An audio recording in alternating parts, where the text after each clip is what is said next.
मुंबई शहरातील रेल्वे स्टेशनच्या नावासंदर्भात आज माननीय मुख्यमंत्री साहेबांच्या अध्यक्षतेखाली बैठक आयोजित करण्यात आली आणि गृह मंत्रालयाचा दिनांक 28/12/1960 चा जो कायदा आहे आणि रेल्वेचा पण जो 2007-1980 ची रेल्वे बोर्डाची जी मार्गदर्शक सूचना आहे त्यानुसार मुंबई शहरातील जी ब्रिटिशकालीन जी नावं आहेत ज्या रेल्वे स्टेशनला ती नावं बदलण्याचा अधिकार हा राज्य सरकारला दिलेला आहे। राज्य सरकारच्या सूचनेनुसार विनंतीनुसार गृह मंत्रालय, केंद्रीय गृह मंत्रालय आणि रेल्वे मंत्रालय ती नावं बदलतात आणि यापूर्वीच मुंबई शहरातील बॉम्बे सेंट्रल बॉम्बे सेंट्रल जे नाव आहे ते बदलून त्या ठिकाणी मुंबई सेंट्रल नाना शंकर शेठ रेल्वे स्थानक नाव द्यावं असं जगन्नाथ शंकर शेठ नाव देण्यात यावं असं 2020 ला तो प्रस्ताव राज्य सरकारने कॅबिनेटची मंजुरी घेऊन, विधिमंडळाची मंजुरी घेऊन तो केंद्र सरकारकडे पाठवलेला आहे। लवकरच केंद्र सरकारकडून त्याची मान्यता मिळून त्या स्टेशनचं नाव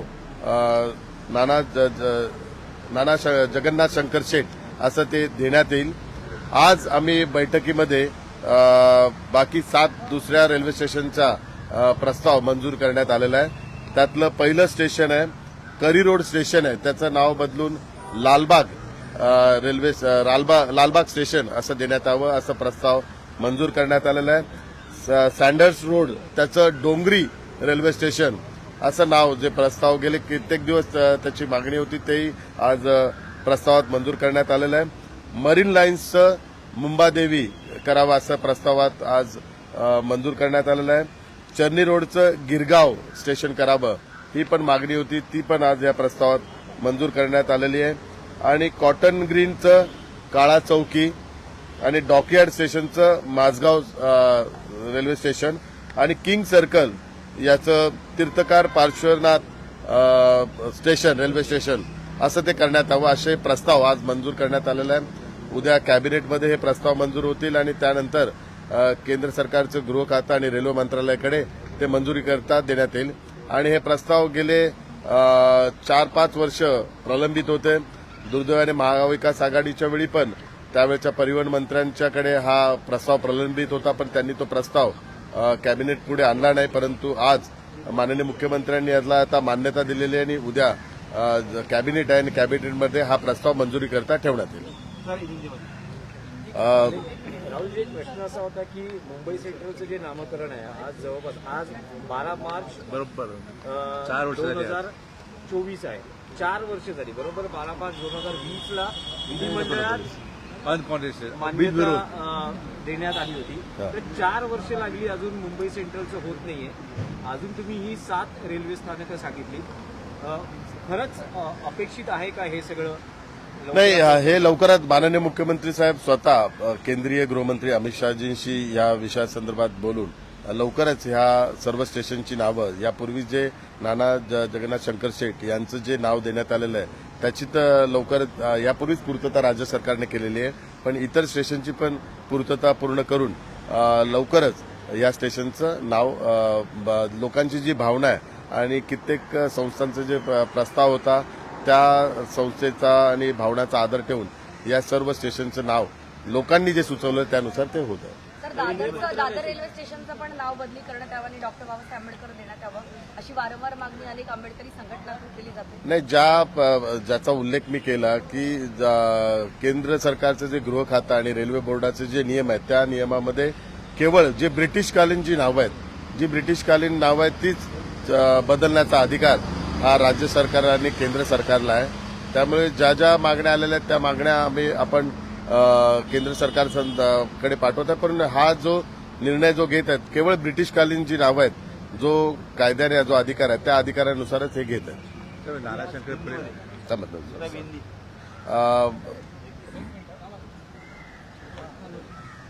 केंद्र सरकार ने जो नियम बनाया हुआ है और रेलवे बोर्ड ने जो नियम बनाया, केंद्र सरकार ने 1960 में जो नियम बनाया कि जो ब्रिटिश कालीन जो नाम है रेलवे स्टेशन के, वो बदलने का पूरा अधिकार राज्य सरकार को है। और राज्य सरकार अगर वो प्रस्ताव केंद्र सरकार के होम मिनिस्ट्री को और रेलवे बोर्ड के पास देते तो राज्य सरकार वो नाम केंद्र सरकार वो नाम बदलने के लिए अनुमति देती है। उसका उदाहरण है एल्फिस्टन स्टेशन जो वेस्टर्न रेलवे पे है, वो स्टेशन पे प्रभादेवी रेलवे स्टेशन इसके पहले ही उसका नाम दिया गया था। और इसके पहले विक्टोरिया टर्मिनस जो वीटी स्टेशन भी था उसको भी छत्रपति शिवाजी महाराज टर्मिनस ये भी नाम पहले ही दिया हुआ है। तो उसी श्रृंखला में आज माननीय मुख्यमंत्री जी के अध्यक्षता में एक मीटिंग हुई और उसमें ये प्रस्तावित किया गया कि करी रोड स्टेशन को लालबाग स्टेशन नाम दिया जाए, स्टैंडर्ड्स रोड को डोंगरी रेलवे स्टेशन नाम दिया जाए, मरीन लाइन्स को मुंबादेवी रेलवे स्टेशन, चरनी रोड को गिरगांव रेलवे स्टेशन और कॉटन ग्रीन को काला चौकी रेलवे स्टेशन, डॉकयार्ड को माझगांव रेलवे स्टेशन और किंग सर्कल को तीर्थकार पार्श्वनाथ रेलवे स्टेशन ये नाम दिया जाए। ये आज प्रस्तावित किया है और जल्द ही कैबिनेट का अप्रूवल लेके इसको केंद्र सरकार के होम मिनिस्ट्री के पास दिया जाएगा और रेलवे मंत्रालय के पास उसकी परमिशन मिलने के बाद ये इसका नामकरण हो जाएगा। रेल्वे मिनिस्ट्री परमिशन दिलेली आहे, रेल्वे मिनिस्ट्रीने ओके केलेलं आहे, चीफ नाही लवकरच त्या संदर्भात दोन अशी रिक्वेस्ट होती की साहेब आता झालं तर बरं आहे। लवकरात लवकर राज्य सरकार त्या संदर्भातली घोषणा करतील आणि हे करतील। ये कानून जो नोटिफिकेशन कल निकाला है कुछ लोग इस पर गलतफहमी फैला रहे, कह रहे कि ये कानून जो हिंदू मुस्लिम की साजिश है, मोदी सरकार की साजिश है। इस पर क्या नहीं, इसमें हिंदू मुस्लिम की कोई साजिश नहीं है। ये सभी नाम मुंबई के पहले से ही प्रचलित नाम है। सीए को लेकर हाँ, सीए के लेके ऐसा कुछ कोई भावना नहीं है और हिंदू मुस्लिम के लिए ये सीए बनाया नहीं है। सीए बनाया है जो हमारे भाई जो पाकिस्तान में रहते थे, अफगानिस्तान रहते थे, जो हमारे देश के नागरिक है उनको एक नागरिकता मिलनी चाहिए था। उनका इतने सालों से वो देश में भी रहते थे, उनको नागरिकता मिलती थी और कानूनी उनको राइट्स भी नहीं मिलते थे। तो आज इस कानून की वजह से उनको अधिकार मिलेंगे और जो संविधान के तहत जो हर भारतीय को जो नागरिक मिलता है वैसे उनको भी वो अधिकार मिल जाएंगे। लेकिन इस पर राजनीति की जा रही है, कई मुस्लिम धर्मगुरु भी कह रहे हैं कि ये नागरिकता देने का कानून है, ना कि यहाँ रहने वाले किसी की नागरिकता जाएगी। लेकिन ये भ्रम फैलाया जा रहा है लोगों नहीं, ये जो गलतफहमी है उनके मन में, उन्होंने वो कानून सब से पूरा पढ़ना चाहिए और पूरी कानून की जानकारी लेनी चाहिए।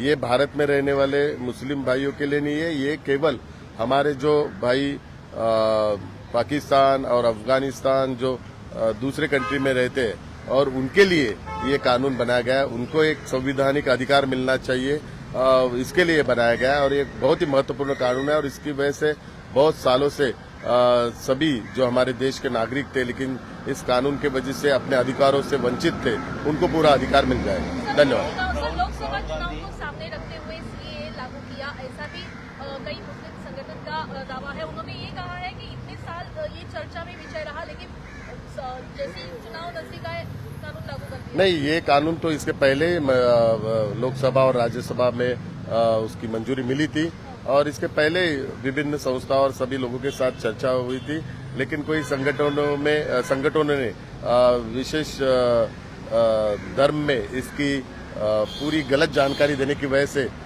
आंदोलन हुए थे। लेकिन अभी सभी को पता चला है कि ये किसी के धर्म के खिलाफ नहीं है, ये केवल हमारे भारतीय नागरिक को संवैधानिक अधिकार देने के लिए कानून है। तो जो भी गलतफहमी मिसअंडरस्टैंडिंग है वो अभी दूर हो गई है। धन्यवाद। लोकसभा निवडणुकीच्या पार्श्वभूमीवरती है और कहा है कि राहुल गांधी की यात्रा शुरू है, लेकिन कांग्रेस जो है शिवसेना 18 सीटें मांग रही है और वो कांग्रेस को देने के लिए तैयार नहीं। तो अभी भी महाविकास अघाड़ी में कुछ अनबन बनी हुई है। उनका कहना है कि पहले तीनों आपस में निपट लें। नहीं, इसके बारे में वो उनका वो अंदरूनी मामला है, उसके बारे में मैं बोलना उचित नहीं रहेगा। साहेब, एक मराठीतनं प्रश्न हवा आहे की मुंबईतनं जर आपण पाहिलं तर एक मिनिट थांबावं, 2 मिनिटं। मुंबईतनं आपण पाहिलं तर शिवसेनेच्या ज्या त्यात आपल्याकडे 3 जागा आहेत त्यातली उत्तर पश्चिम ही जागा आपण सोडणार आहात का? बीजेपी त्या जागेवरती दावा देखील करताय। नाही, या संदर्भात अजूनही कुठली बैठक झाली नाही आणि हा विषय चर्चेला पण आला नाहीये।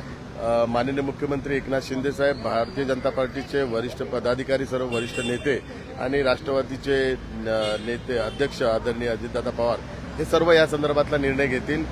विनाकारण काही खोट्या बातम्या प्रसारमाध्यमाच्या माध्यमातून पसरवल्या जात आहेत. परंतु आपण पण कुठल्या अफवांवर विश्वास ठेवू नका. जो काही महायुतीमध्ये तिकिटांच्या बाबतीत किंवा जागा वाटपांच्या बाबतीत तोडगा निघेल तो सन्मानपूर्वक असेल. प्रत्येक पक्षाचा सन्मान ठेवून तो तोडगा निघेल आणि कुठेही तिन्ही पक्षांमध्ये एक वाक्यता असेल. कुठेही कटुता निर्माण होणार नाही अशी महायुतीच्या तिकीट वाटपामध्ये होणार नाही याची काळजी सर्व वरिष्ठ पातळीवर घेत आहेत. धन्यवाद. विजय शिवतारे सर राहुलजी गेल्या वेळेस विजय शिवतारे यांनी खूप गेल्या वेळेस शिवसेनेने सीट बंटवारे को एक मराठी मराठीतला प्रश्न आहे की गेल्या वेळेस शिवसेनेनं 23 जागा लढवल्या होत्या, तर यावेळेस 23 जागा मिळतील की जे 13 विद्यमान खासदार आहेत तेवढ्या तरी तुम्हाला मिळू शकतील? या संदर्भातला निर्णय सर्वप्रथम आमचा जो उद्देश आहे की 45च्या पेक्षा जास्त जागा महायुतीच्या माध्यमातून निवडून यायला पाहिजे. त्यामुळे मूळ उद्देश आहे की 45 पेक्षा जास्त जागा निवडून येण्याचा. नंतर दुसरा उद्देश आहे की प्रत्येक महायुतीच्या घटक पक्षाचा सन्मान राहायला पाहिजे. त्यामुळे तिन्ही पक्ष एकमेकांशी चर्चा करून सन्मानपूर्वक त्याच्यातून तोडगा काढतील असा मला संपूर्णतः विश्वास आहे आणि भारतीय जनता पार्टी त्यात विशेष भूमिका निभावेल आणि भारतीय जनता पार्टी दोन्ही पक्षांचा विशेष करून शिवसेना आणि राष्ट्रवादी पक्षाचा सन्मान ठेवून या संदर्भात एक सन्मानपूर्वक तोडगा काढेल हा विश्वास आहे आणि लवकरच त्याची घोषणा होईल. साहब, हिंदी में आपने कहा कि सबका सम्मान रखा जाएगा, किस तरह से सीटों का बंटवारा फाइनलाइज होगा? महायुति के सीटों का जो बंटवारा हो रहा है उसमें सभी पार्टियों का सम्मान रखा जाएगा और हमारा मूल मकसद है कि 45+ महाराष्ट्र में जीतना. तो उसके लिए सभी पार्टी एक दूसरे को कॉन्फिडेंस में लेके इसका डिसीजन लेंगे और जल्दी महायुति का जो सीटों के बारे में जो डिसीजन रहेगा उसको आपकी जानकारी मिलेगी. आपने कहा कि अफवाह पे विश्वास मत रखो, जो दावे प्रतिदावे किए जा रहे हैं सीटों को लेकर, जो दावे प्रतिदावे किए जा रहे हैं वो बहुत ही गलत है. आप अफवाहों पे विश्वास मत रखिए और विरोधी पक्ष के माध्यम से ऐसी अफवाहें प्रसार माध्यम को दी जा रही है. अभी तक सीटों के बंटवारे के बारे में कोई चर्चा ज्यादा अभी तक हुई नहीं. जो फॉर्मूला है सभी के फॉर्मूला सामने रखे हुए अभी तक अंतिम निर्णय नहीं हुआ. अंतिम निर्णय होने के बाद आपके सामने उसकी घोषणा हो जाएगी. धन्यवाद.